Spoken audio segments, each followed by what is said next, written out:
podcast. This is Ron Costa broadcasting live in the Mappable USA studios in Las Vegas, Nevada. And today we have another real interesting show. We've been getting all kinds of feedback on some of the podcasts that we've been doing on opportunity zones, bringing a lot of information out there. And for that, let's bring in Vicky Hutchmala from the QOZ Marketplace and the Opportunity Zones Authority. Vicky, how are you today? I'm excellent today, Ron, and I'm really looking forward to talking with our guest today because he has an event coming up, and he's talking from a different point of view. He is the executive director of a trade association for Opportunity Zones, so it should be quite interesting. Okay, well then let's bring him in now. Let's introduce Aaron Grau from the Opportunity Zone Association of America. Aaron, how are you today? I'm great. I'm doing very well, thank you. Here in Western Pennsylvania, and I understand the weather here is a lot different than what you have in Las Vegas. Well, actually, I think every place is a little bit worse than the weather we have in Vegas. Yeah, the weather that we're having now in Vegas around Halloween time, October, this is the reason why people like to move here. Because it's absolutely perfect. It's great. It really is. We're really happy to be here after our 120-degree, summers. That's not as much fun. No, but, we all have our dues to pay. Halloween brings 40 degrees and rain to Western Pennsylvania, so I guess everybody has their dues to pay. Yes, exactly.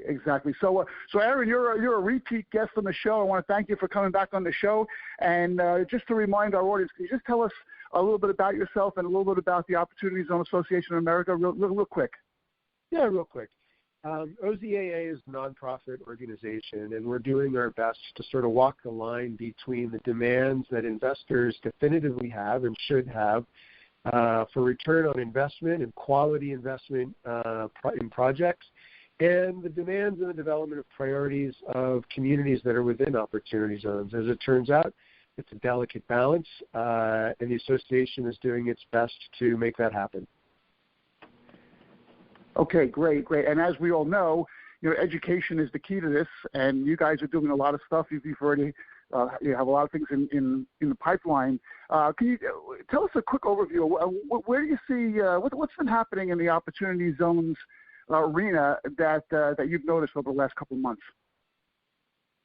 Good question. And I can tell you and maybe dovetail into a little bit about what we're trying to do with our Opportunity Zone Roadshow, which will begin October 31st and November 1st here in Pittsburgh. And what I've seen was encapsulated in an event, a briefing that I attended not long ago here in Western PA, and it was put on by a very prestigious law firm and accompanied with an accounting firm, and the audience was primarily economic development professionals as well as municipal leaders. And the law firm and the accounting firm did a phenomenal job of laying out the nuts and bolts of opportunity zones, what it means to investors, the tax implications, the investment of capital gains, the description of the numbers soup that we all swim in here with regards to opportunity zones. There was a very good and very informational session, and Q&A came along, and there was a woman in the back of the room who raised her hand and identified herself as part of the economic development team of a small community just outside of Pittsburgh. And her question was very direct and to the point. She thanked everybody for the presentation and then asked, now what? And it was clear to me at that moment that the lay of the land might be clear enough. And despite its complexities, it may be becoming easier and easier to describe how opportunity zones work from an investment perspective, but people are really still struggling with the concept of how these opportunity zones work from the perspective of the opportunity zones themselves, the stakeholders in the distressed communities, the economic development and municipal leaders in communities that epitomize or should be epitomizing opportunity zones. There is a disconnect between the sophisticated conversations around tax deferrals and the benefits if you remain in an opportunity zone. In the real world, concrete, no pun intended, realities of what it takes to discuss your opportunity zone in a language and along a timeline that fits with investors. And so what the roadshow is intending to do is in two parts, in communities across the country, beginning in Pittsburgh, is first have a community workshop or a boot camp for economic development professionals, for community stakeholders in opportunity zones to answer the question, now what? The next day goes on to host panels that discuss best practices and success stories from other communities around the country that have experienced the same challenges that the community we will be in or we are in are experiencing. So, for example, Pittsburgh. But it's really that first day, those first half day of the community workshop, the boot camp, that I think has risen to the fore of something that I'm seeing that's new, if you will, in the opportunity zone world. And it's that challenge of answering the question from those communities that is, now what? What do we do now? That's I'm seeing that over and over again. Well, an important part of opportunity zones is there's so many of them across the country that they basically are all competing with each other. And municipalities, whether large or small, have to be part of the input. They have to be able to put in place processes that streamline the process of actually building. Because, like you said, it's one thing to gather the information, and now more people are becoming aware and they understand what opportunity zones are and what they can do for a community. But the community has to be actively involved in helping the developer and the investor bring their project to their community. Otherwise, it's always going to be in the same place. There's no diversification.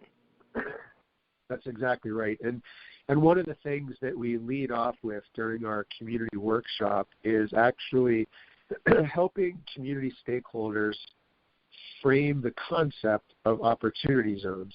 We need to share with them the concept that opportunity zones are not a program. This isn't a government program to which you submit an application for a grant or a program to which you construct a particular project in order to leverage tax increment financing, for example. This is not a program. Opportunity zones are a market.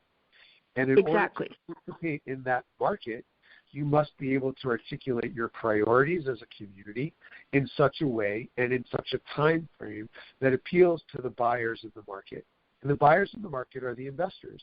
And just because you may be sitting on what you believe are uninvestable projects or a brownfield or what have you, doesn't mean that that's actually the case.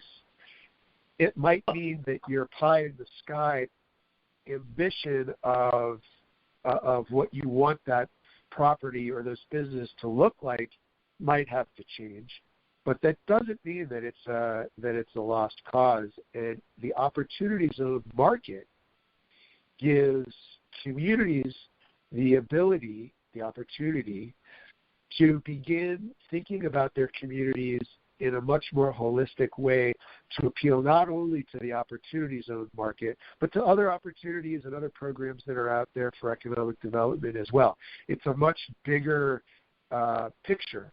And our boot camp, our community workshop, right off the bat, attempts to frame what opportunities are so that when we go about answering the question, now what, we at least know what the parameters are in which we need to operate. Who are the stakeholders? What are the tools that you have? What does it mean to discuss complementary capital? For example, other forms of capital that can help round out an opportunity zone capital stack. What are some of the lessons that we've learned from early implementers that have been successful? These are the sort of things I think that can go into a conversation that answers the question, now what? Well, exactly, and communities know their communities better than investors coming in. So investors that may be in Vegas and want to invest in a community in Pennsylvania for whatever reason, they need to rely on the communities to help them to make sure their project will work.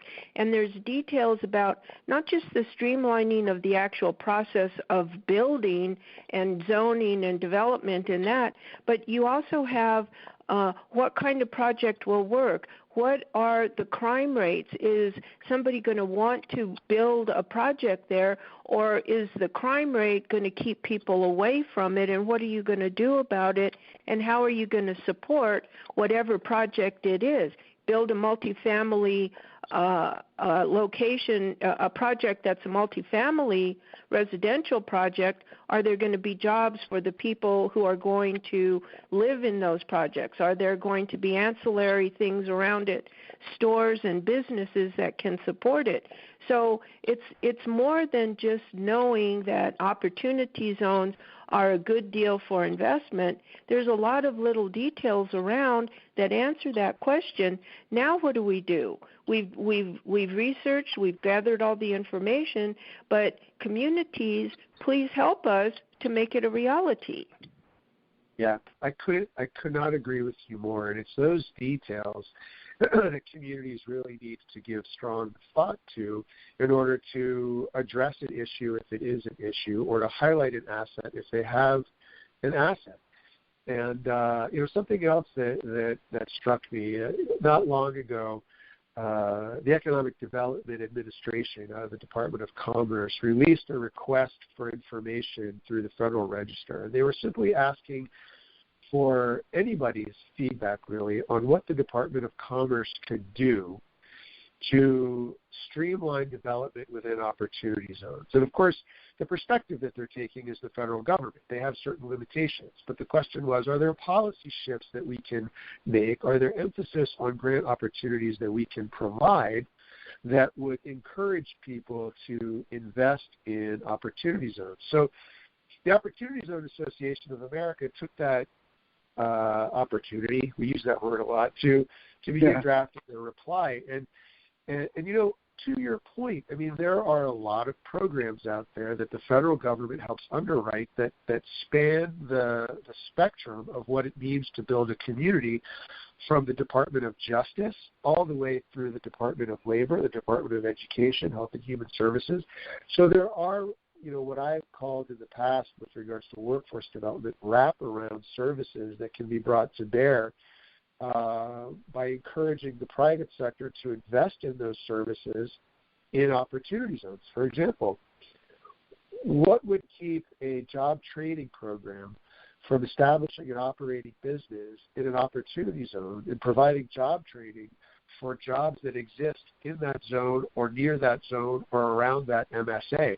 I think that would be a phenomenal way to address some of the details you're talking about and leverage federal resources to encourage people to put the right things in the opportunity zones at the right time. Job training is just one example, but there are many others. A police presence, police substations, certain elements of infrastructure and transportation. These are all things that can go toward helping an opportunity zone promote itself to larger investment projects, but you have to consider them first. And these are the things that we're going to discuss with our community workshop. So point very well taken. Well, and people, I think, understand what opportunity zones are, but they tend to lose sight of the actual purpose of the opportunity zones, which is to elevate the community where the zones are located, to give the residents a better quality of life. And in order to do that, you can't just go in and say, okay, I'm going to build this and everything's going to be fine and everybody will live happily ever after. You need to partner. partner. The communities need to partner with the investor, and the investor needs to partner with the developer, and the developer needs to see what kind of programs can help him. And it's all a rather symbiotic relationship that relies on partnering with each other, because I think the most successful opportunity zones around the country are going to be those projects in those opportunity zones where the partnership was strong and everybody worked together for the benefit of the original purpose, which is to elevate the community and the folks that live in those communities.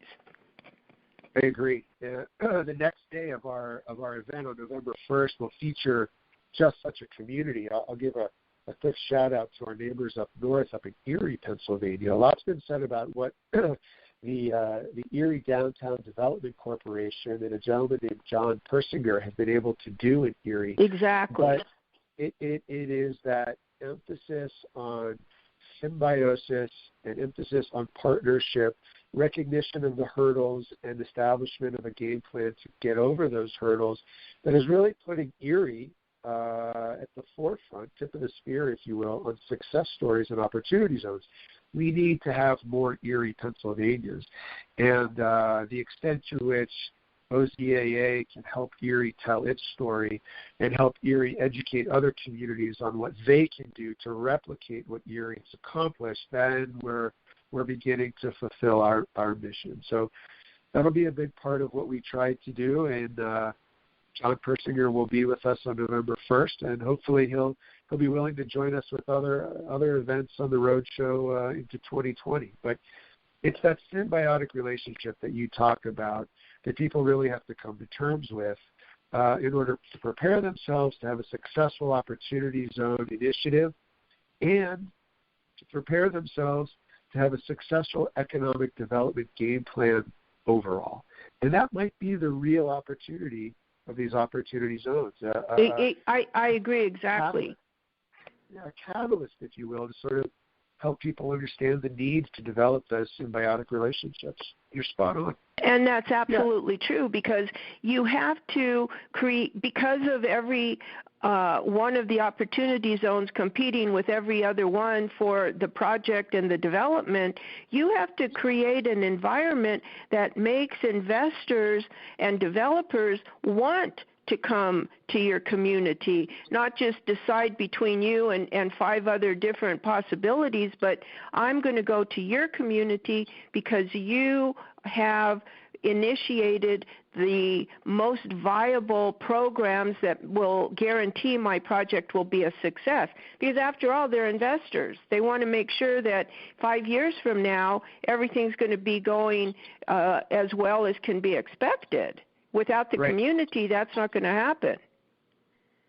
And I think the other thing communities need to recognize is that this fear of missing out is misplaced.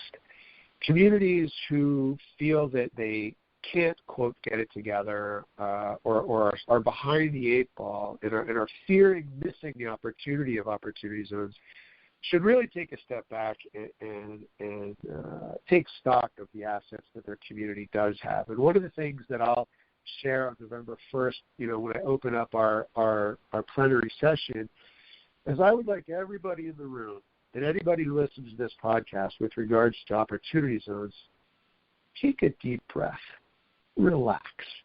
There is a lot of frenetic energy out there around opportunity zones and whether or not we're going to miss it. And this great, pot of money is going to roll right, but just relax. This takes hard work. It takes some methodical planning and thinking. You can't just rush into this and expect that people will dump millions of dollars into your community. And that methodical planning, that methodical thinking, that, take a deep breath will benefit communities not only as opportunity zones go, but as we've discussed already today, as economic development goes writ large. And that's really another part of our message. Just relax. Well, exactly. Yeah. So, Aaron, getting back to your first story about that woman when she asked the question and she said, what now? What was the reaction to the panel? Did they answer her question? Were they flummoxed? Did they understand what she was getting at? they were flummoxed. These are very bright people. I mean, look, these people are a lot smarter than I'll ever be. But the question did not go necessarily to their expertise. I mean, the what now, answering that question is not a question of regulation or accounting or, you know, the legal structure of a qualified opportunity zone. The what now it goes to the development and buy-in of community priorities, and then translating those priorities into a cogent conversation in a vernacular that investors understand. That what now is so far afield from so many of the opportunity conversations that are happening that the panelists were legitimately flummoxed. I don't blame them. I mean, it's not a question that I can answer. I mean, that's why we have, thought leaders and other professionals coming in to help the association. But it's that what now that really needs to be answered. It's the hard work that's got to get done. And I think the sooner people realize that and dig their hands in, the more comfortable they'll be in the opportunity zone ecosystem. Well, it's a different type of professional that now needs to come into the picture. Originally, people tried to understand what opportunity zones are, and a lot of people came at it from the concept of, oh, this is a great capital gains benefit that I'm going to get, and this is a tax issue. So it went to the professionals like the CPAs, the attorneys, that could help you to decide, well, what should I do with my capital gains? How should I structure it? What should I do in terms of thinking and paper?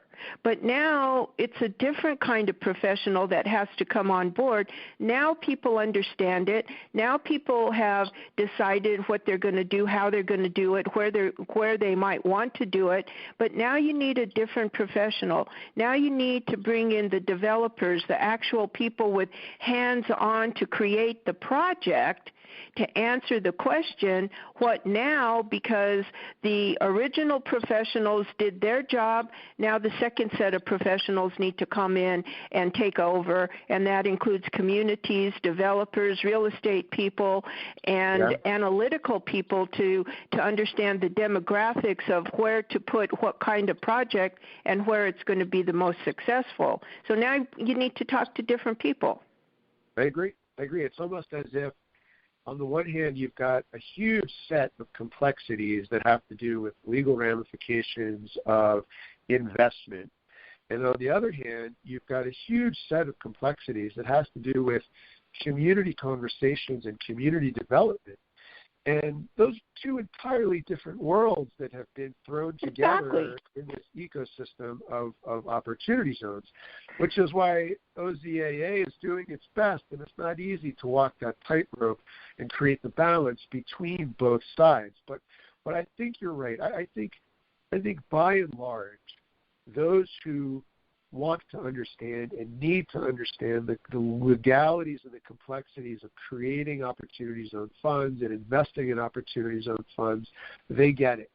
I think that's been knocked out of the park. I think the people with the dollars understand what they have to do in order to successfully put their money into a QOZ.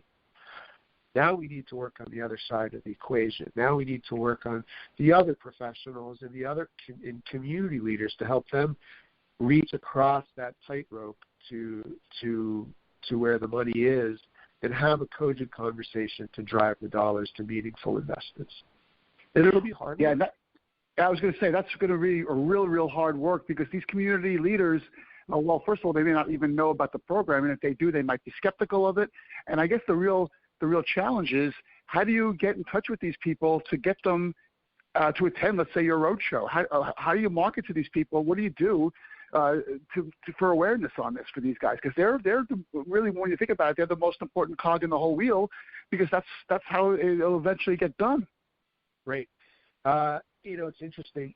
We put the word out there on Eventbrite, and we marketed the workshop, and we also marketed day 2, where we'll have the Deputy Secretary of Commerce come in and those kinds of folks. And word spread that we were trying to answer the question, now what? A lot of it was social media. A lot of it in a community like Pittsburgh is word of mouth, still. My guess in answering your question is to leverage the usual channels and then keep your eyes open for what happens as communications start to flow to identify new groups and new sets of individuals. For example, as word started to spread about what we were trying to do in Pittsburgh, I got a call from a friend of mine who's a developer, and he said, is this right for me? I said, of course it's right for you. I said, it's right for the entire development community. Why wouldn't you think so? So there are all kinds of organizations, NIOP and other, development organizations that are leveraging their networks to say, hey, you guys should come and take a look at, this opportunity zone panel, understand what it's about. You could play a role. So it's a good question. I'm not a marketing guy. I rely on others who know how to do that more effectively than I, but it's a good question, and we'll have to answer it repeatedly, in each community that we go to, because my guess is each community is different. Yeah. What's the date on the Pittsburgh event? So October 31st, from 8 a.m. to noon, is the workshop for community leaders, and the next day is November 1st is what we're calling the Catalyst event, where we'll host panelists from across the country. Got it. What type of participants are you expecting in terms of the attendees? They are a wide spectrum. So we've got in Pittsburgh, we're very blessed to have a very vibrant foundation community, the H.K. Mellon Foundation, the Heinz Foundation, the Benedum Foundation. And they have a reach into other states, including West Virginia. So a lot of the folks that we will be speaking with and speaking to are from the nonprofit, charitable world of foundations, because they have a lot to do with ownership and development in distressed communities. We're also going to be speaking to community leaders who have vested interest in the development of their communities, and those community leaders run the gamut from the mayor of Clareton, Pennsylvania, a small town just outside of Pittsburgh, to one of the chief executives for the Pittsburgh Penguins. The Penguins are a landowner here in Pittsburgh, and they have a very viable invested interest in the community, and they want to know what they can do to leverage investment in opportunity zones that are around some of their properties. So it will be a wide spectrum, from the nonprofit, charitable organization communities to municipal leaders to business leaders like the folks with the Pittsburgh Penguins. So it'll be a very interesting and, I dare say, eclectic audience. But I think that's Are you expecting developers or investors to participate in this, or is that a different type of get-together? I think it's a different type of get-together. We certainly welcome them. I think there will be something for everybody with the panels that we've assembled, especially our keynote speakers. But I think overall we're talking about a different audience than the investment community. We'll see. I haven't checked our rosters, our registration rosters yet to see who's attending, but although we will have one panel focused on qualified opportunity funds, we're anticipating the audience for that conversation will not be other qualified opportunity funds. Interesting. And then do you plan on doing this type of roadshow in different cities as time goes by? Yeah. We've been contacted by the Phoenix, Glendale area, so we'll be in Phoenix, Glendale the first quarter of next year. Atlanta, Georgia, Hartford, Connecticut are also on the roster, and Milwaukee, I think, as well for next year. It'll really be a question of capacity and the extent to which we can get to all these communities and host meaningful events for them. But we're committed, and that's why we're calling it a roadshow. Yeah, you might be living out of a suitcase Vegas for a while. Yeah, let's go to Vegas. Let's do Vegas. That'd be great. Yeah, but just don't come in the summer. It's so fun.